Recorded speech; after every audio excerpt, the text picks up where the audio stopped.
The power struggle within the National Rifle Association has come to a breaking point.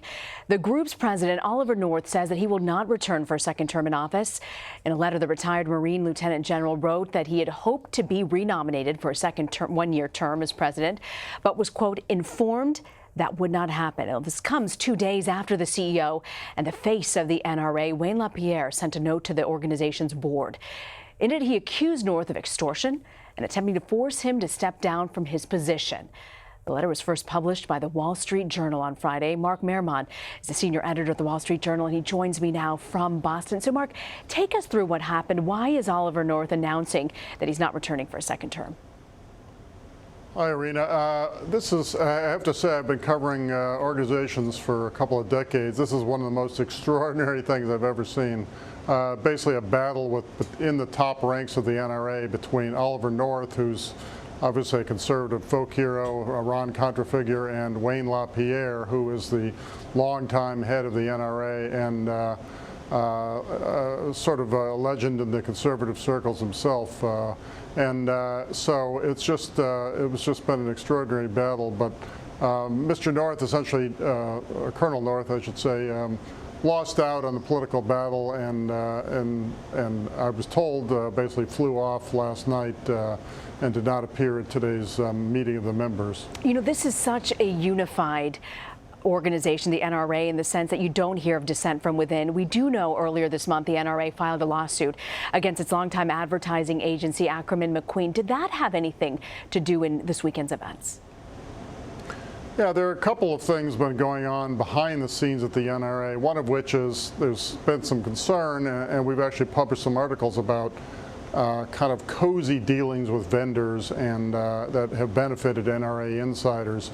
And one of the vendors that's involved here is Ackerman McQueen, which is the NRA's longtime ad agency, more than 30 years.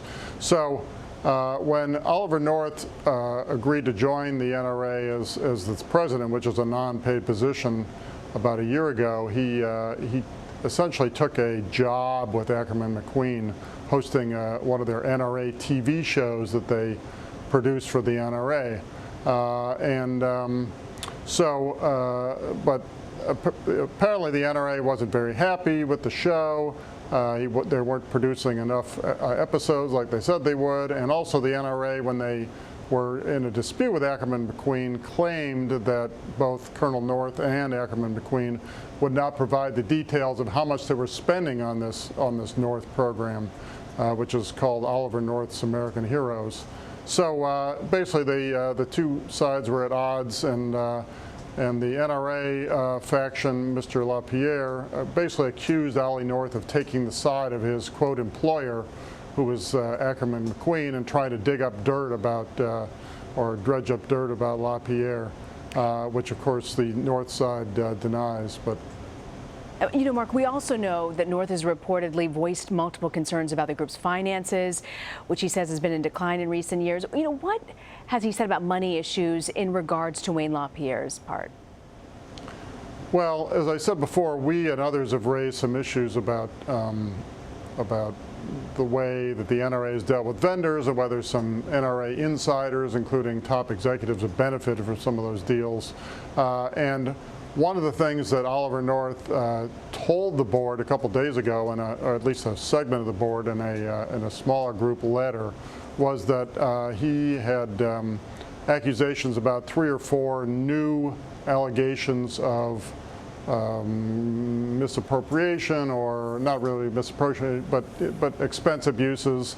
There was apparently some allegation of sexual harassment by another top NRA official whose name hasn't come out, and some, particularly with regard to Wayne LaPierre, the allegation that we've heard is that he charged more than $200,000 worth of wardrobe, like fancy suits and things, to Ackerman McQueen over the years. And so the question is whether that's an appropriate expense for a man who's making well into the 7 figures to be charging to a vendor. I mean, if it was, I think the concern is, the question is whether it's appropriate. If he needed the wardrobe for his duties, which he says he did, then why not charge it to the NRA? Why kind of funnel it through this vendor. You know, Oliver North may have been the president, but Wayne LaPierre has been the face and the CEO. What do you think ultimately North's departure means for the organization?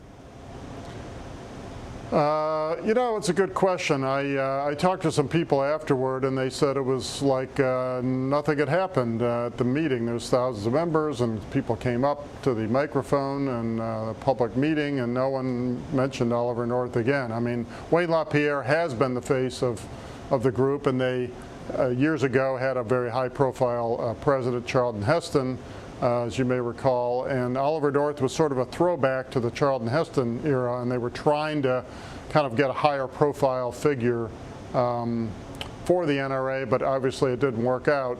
The question is whether now that North apparently is gone, whether this whole thing is just going to get, you know, swept under the rug, which I kind of doubt, or whether there's going to be a little bit more turmoil within the NRA about some of these new allegations that Colonel North has brought forward to the board. And do we know who might be in the running to be the next NRA president? No, I mean, generally the first vice president, they have a sort of a rotation system where the president usually serves for 2 years. In this case, Ollie North only served for 1 year. So then typically the first vice president would take over, who's a gentleman by the name of Richard Childress. There's some indication that he was closely associated with Oliver North, so it may be that he won't get the nod, but we'll probably find out on or before Monday when the annual the board meeting of the very large 76-person NRA board is scheduled to happen. And when that meeting takes place, Mark, what will you be looking for in the coming week? I think that there's, you know, this unusual litigation between the NRA and its longtime advertising firm. I mean, it can't be overstated how important this advertising firm has been to the NRA. By far the largest vendor by more than a factor of 2, I'd say. They produce all kinds of the NRA TV, but also all kinds of public relations and advertising and other materials. So there's an extraordinary legal dispute also taking place sort of in the context of this. So there could be some more activity there. I think somebody, I presume, on the board is going to have to deal with these new allegations that North and the advertising firm Ackerman McQueen have brought forth about Wayne LaPierre and other top officials at the NRA. So it's, I don't think it's over, at least the turmoil is over yet, but you know, the sort of super drama of North versus LaPierre face-off is probably mostly over. Mark Maremont with the Wall Street Journal. Thank you very much, Mark, for joining us. Glad to be here.